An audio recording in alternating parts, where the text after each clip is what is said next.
If you're a business owner, you probably hate paying taxes. And that's why Trump proposed to eliminate the income tax entirely. So here in this video, I want to try to answer the question, is it possible for the United States to completely eliminate income tax? Imagine how wealthy you're going to get. Finally, the government is going to do something in order to help the average Joe, the average American. Because usually when you take a look at the taxes, you kind of realize that most of the taxes are being paid by the average doctor, lawyer, engineer, and the top 1% doesn't really pay much of taxes. So here in this video, we're gonna figure out if tariffs can actually replace the entire income tax. Now, in order to do that, we have to take a look at how the US government actually earns its money and then spends its money. So this is the government revenue of the United States, and you can clearly see that half of the revenue comes from the income tax, which is around $2.2 trillion or 49%. So when we are talking about getting rid of the income tax, we're not talking about something small, a tiny tax or a tiny source of revenue for the government. We are talking about 50% of the government's budget. Now, if we want to get a deeper into that, we kind of realize that the payroll tax is the second largest source of revenue for the government at around 37% or $1.6 trillion.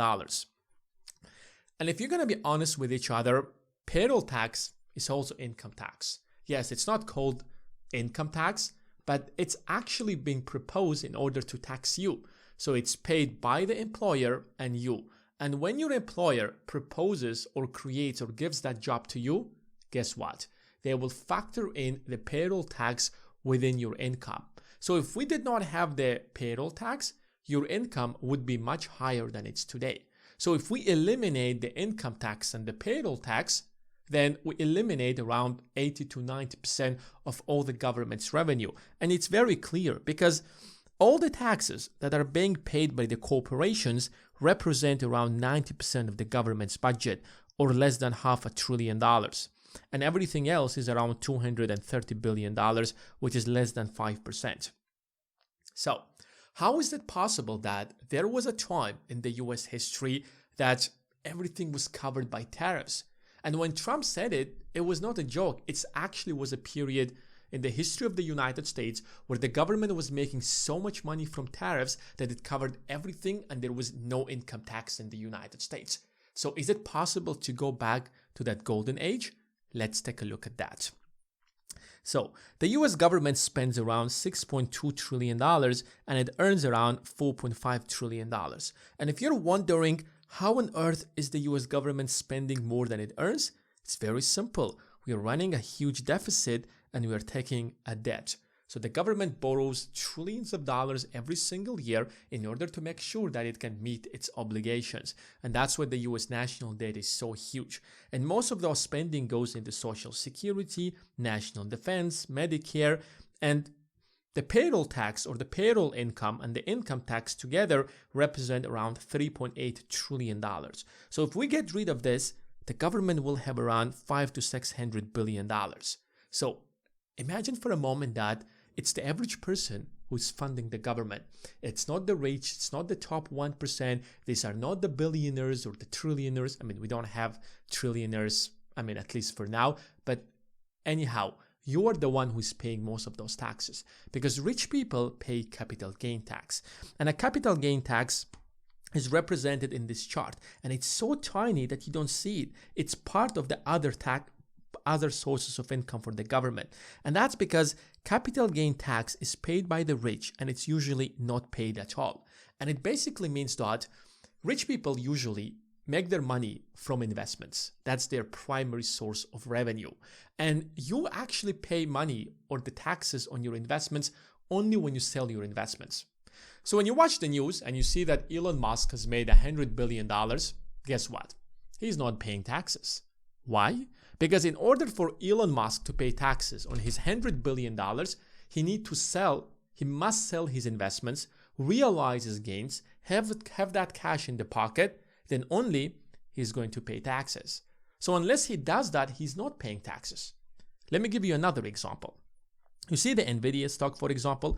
My NVIDIA stocks has grown by 150%, for example, over the last 12 months. Do I have to pay taxes? Well, of course not. I don't have to pay taxes. Why? Because I'm not selling my investments unless I sell my investments. So if I invested, for example, $1 million into Nvidia and now they're worth $2.5 million, I'm not paying any taxes unless I'm selling that. And that's why billionaires get so insanely rich while they don't pay any taxes at all. And even if they pay taxes, guess what's their tax rate? Exactly. It is anything between 0 to 15% at the best case scenario. And that's why even if they pay taxes, they will pay much smaller than that. And that's why if you take a look at this number, you see that it's a tiny percentage of the government's revenue. And rich people are smart. They're not dumb, and that's why they're so insanely rich. When they realize that capital gain tax rate is so high, they will not be selling their investments. They will wait. They don't need that money instantly. So there will be a president who will lower down taxes, and then only they are going to sell their investments, and they will pay a much lower percentage than everybody else. So if we actually get rid of the income tax and the payroll tax, the government will actually go bankrupt. And that's an important thing to keep in mind. So how did the United States survive so many years without paying any taxes, without having an income tax or payroll tax? Look at the chart. This is how the government used to collect income and taxes historically. And if you see the yellow chart or the yellow color, this is tariffs. So for a long time, the United States used to cover all of its expenses from tariffs. And something fundamentally changed over this period when the sources of revenue for the government has changed. The red color is the income tax. The gray color is the payroll tax. And now tariffs represent a tiny percentage, as you can see it right now. So what exactly happened back in 1912 and 1914 when income tax was introduced and it started playing a fundamentally huge role in the government? Like, how did that exactly happen? How did the people woke up one day and they saw that now they have to pay a 20-30% income tax, and nobody cared about that? Because the United States got its independence and fought for its independence in the first place, because one of the reasons was that they did not want to keep paying taxes to the Britain. So how did the US people actually accepted that? And to answer that question, we have to take a look at the history. So if you just go back, for example, to 1914, World War I happened. And World War I was probably the main reason why income tax actually started playing such an important role in the US government. So before World War I, United States had around 200,000 people in its military, and it's had a small outdated navy. Remember, the United States is covered, from one side it has an ocean, and from the other side it has an ocean. So to protect itself, it needs a huge navy. But back in those days, it did not have a navy. It had around 20 aircrafts. So to sustain such a small military, it's very easy. You can do that with tariffs. But when World War I happened and the United States was dragged into that war, the United States had to maximize its spending on its military. So suddenly it went to around 4.8 million active personnel. The United States increased its number of ships to around 774 ships and became the second largest navy in the world, just behind Great Britain. Back in those days, Great Britain was the major power, and the United States had now the second largest navy in the world, and it built around 20,000 aircrafts.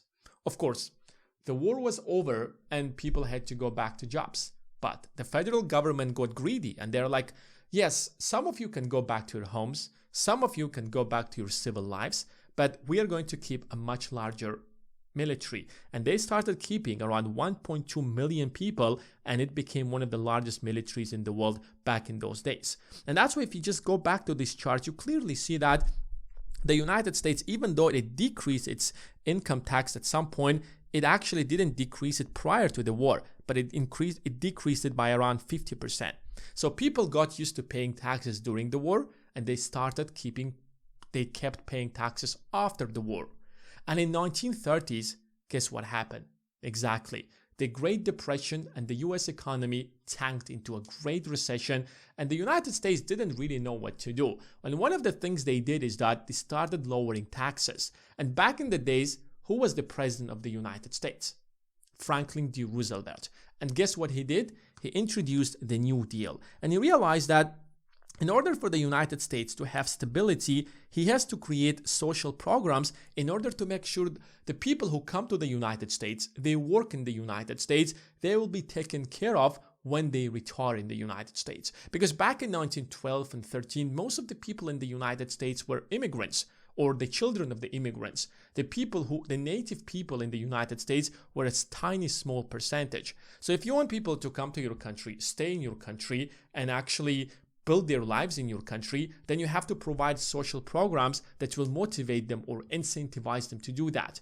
So when he introduced the New Deal, he also introduced within that New Deal Social Security Act of 1935, and everybody will pay 1% in payroll tax, and 1% of their employers will pay a payroll tax, and that will be a total of 2%, and that's how we take care of people. Because when people get old, over 50 and 60 years old, they no longer will be able to sustain themselves. So that's what the government is for. You're gonna work, pay taxes, you get old, the government will take care of you. And the next generation will pay taxes, and the government will use that money to take care of you. That's basically how the system is designed. And that's why if you just go back to that previous chart, you clearly see that this is when the payroll tax was introduced, and over time it started playing a bigger and bigger role. And even back in 40s and 50s, it wasn't that huge, but now it's a fundamental part of the government's revenue, because the government realized that, wait a second, why should we get rid of the payroll tax? It's 1%? No, let's make it like 14 or 15%. Now, another major thing that increased the revenue for the government was World War II. Now, if you go back to World War II, prior to World War II, the size of the US military was around 334,000 people. Now, if you're wondering, it was 1.2 million people after World War II. We had the Great Depression, and because of the Great Depression, the government could not sustain such a huge military, and that's why they reduced it to 334,000 people. It had a lot of old planes, around 2,500, and it had the 17th largest military in the world behind Poland. And that tells you everything about the United States. Like if you take a look at the map today and you take a look at Poland, like Poland entirely depends on the United States for its security. But back before World War II, the US military was smaller than the Polish military. I'm not saying anything, but if you take a look at the European countries, Poland was always a weak country because it was smaller, it had a smaller military, and it was always squeezed between the two powers. Russia on one side, Germany on the other side. And because the United States military was smaller than the Polish military, guess how much the US was spending on its military? Pennies.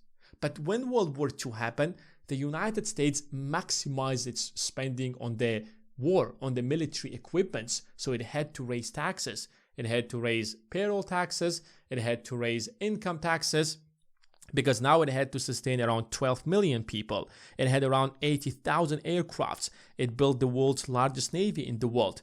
And the United States became the first ever nuclear country with nuclear bombs.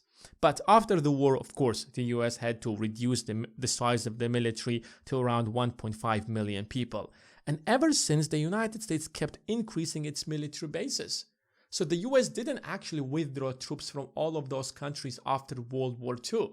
Like the troops that were the military bases of the United States in Germany, the UK, Southeast Asia, are still there since 1940s, and the US taxpayers are paying for these people to be there, to serve there, to protect US interests over in all of these countries. So if you're wondering what exactly has happened since 1912 that we have so much taxes and why can't tariffs simply pay for everything? And that's because in 1912, the United States did not have the world's largest military. In 1912, the United States did not have Social Security.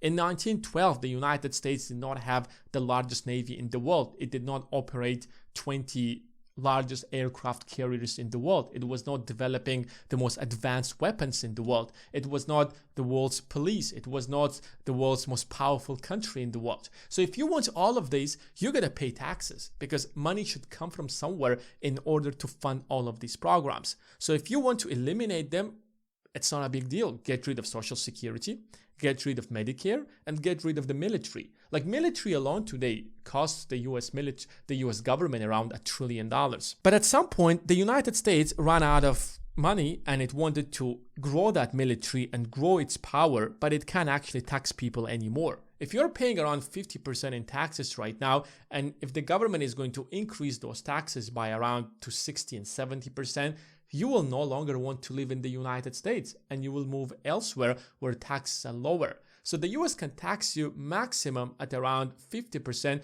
even if you're making like $500,000, $1 million. And guess what the United States did after that? Exactly. It started borrowing money and increased its debt. And that's why the US national debt is around $37 trillion and the United States is paying around $1 trillion just to maintain that debt in the first place.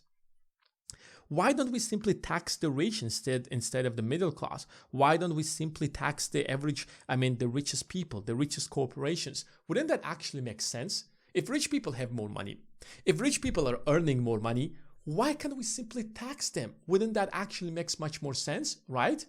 Unfortunately, it doesn't work like that. Because just like when you're thinking about yourself, rich people are also thinking about themselves.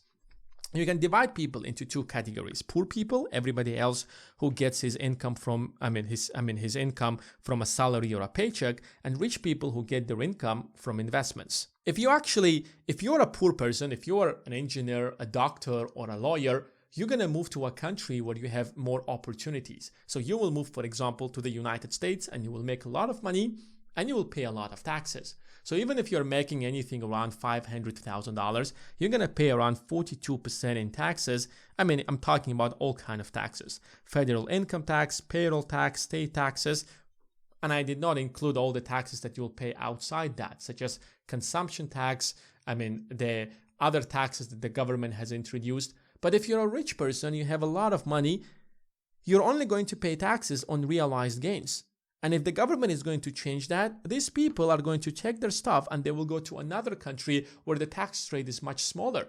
There are already a long list of companies that left the United States to other places such as Ireland or other tax havens in order to reduce their tax percentage. So if you want rich people to stay in your country, if you want rich people to build factories, to hire people, then you have to lower down their taxes because you need them. You don't need poor people. Poor people need you. They will come to your country.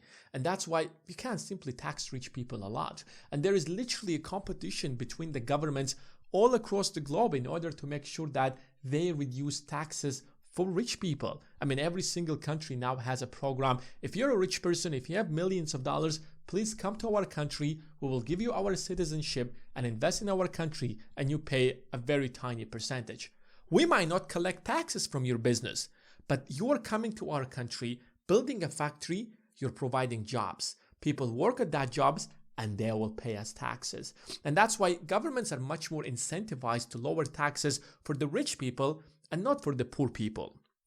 So if you want to actually lower down your taxes, you have to move from here to here. And instead of paying income tax, you pay capital gain tax, because you only pay capital gain tax when you actually sell your investments. And if you're not selling your investments, if you're good at investing, if you know how to pick stocks, if you know how to analyze companies, analyze their financial statements and pick the right investment, why would you sell that stock? Why would you sell that investment? You're going to keep it for as long as possible. Your stock is going to keep growing. You're making a lot of money and you're not paying any taxes at all. And that's why if you want to actually pay lower taxes, then you have to change the way you make your money. Instead of actually working and kind of exchanging your time for money, you have to take your money, put it to work, and let your money generate money for you. And that's only how you actually lower down your taxes, just like every other rich person actually does that.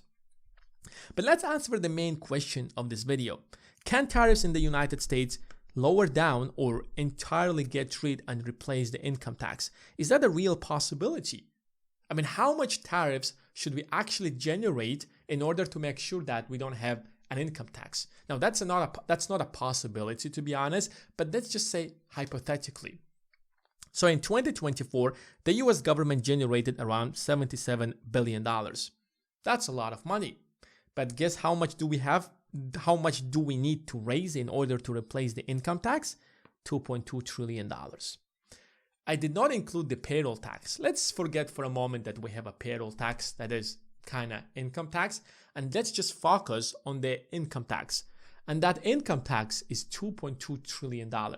So we have to somehow increase that $77 billion to match the $2.2 trillion in order to get rid of the income tax, if that's a real possibility. The US right now imports around $3.9 trillion. And if we impose a 58% tax on all of these imports, then we can generate $2.2 trillion. So if you think about it, that is realistically possible. Why don't we do that? Why haven't presidents prior to Trump actually suggested this idea? And now I'm going to explain to you why. Take a look at this. When you impose tariffs on anything, prices are going to rise. So if you impose a 58% on something that is being shipped from China and it used to cost $100, now it will cost $158. And now because it costs more, you're going to buy it less, or you will not buy it at all, which means that spending goes down. And when spending goes down, now less goods are being imported to the United States and less revenue will flow into the US government. So revenue goes down. So instead of $3.9 trillion, for example, now let's say $3 trillion comes into the United States. And because now you're actually imposing tariffs on $3 trillion, you're generating lower income, which means that you're going to increase the tariffs even farther, let's say to 70%, because you want to actually match it to $2.2 trillion. What do you think is going to happen? Now that thing that used to cost $158 now will cost $170. What do you think is going to happen? You will not buy it at all this time, or the number of people who used to buy that thing for $100 will not buy it at all because now it costs $170. So spending goes down, and that will decrease the revenue for the government. And as you can see, that is a never-ending cycle where the revenue is going, where the imports are going to keep going down and down, and the government will never actually replace the income tax with tariffs. It's not really possible. So the only way for the government to do that is to simply go to the way it used to spend money back in 1914, back in 1913, prior to World War I. And that is to have a very small, tiny military. And secondly, to get rid of the Social Security, to get rid of the Medicare. So now answer the question, are you ready to give up all of these three things? Like the national defense is around $1 trillion. Like Medicare is also around $1 trillion. Social Security is like $1.8 trillion or something close to that number. Of course, most Americans are not ready to do that. And even if they wanted to do that, that's not a possibility. Why? Because back in 1912, the United States did not have such a huge debt that it has today, where it has to make around $1 trillion in interest payments every single year in order to sustain that debt. And that debt will keep growing. So the United States should actually get rid of its military if it wants to do that. But most Americans obviously don't want to do that. And that's why no matter what happens, at the end of the day, the poor people or the people who make their income from the, from the salary, from a paycheck, they will end up paying most of the taxes anyways. So if you want to actually start paying lower taxes, you should change the way you actually make your money. And instead of actually having an income, you should actually derive most of your income from investments. And when you do that, you're going to pay either 0% in taxes, or best case scenario, you will pay 15% if you actually sell your investments and realize your gains. And if you need help with that, make sure to check the first link in the description. Thanks guys for watching, and I will see you in the next one.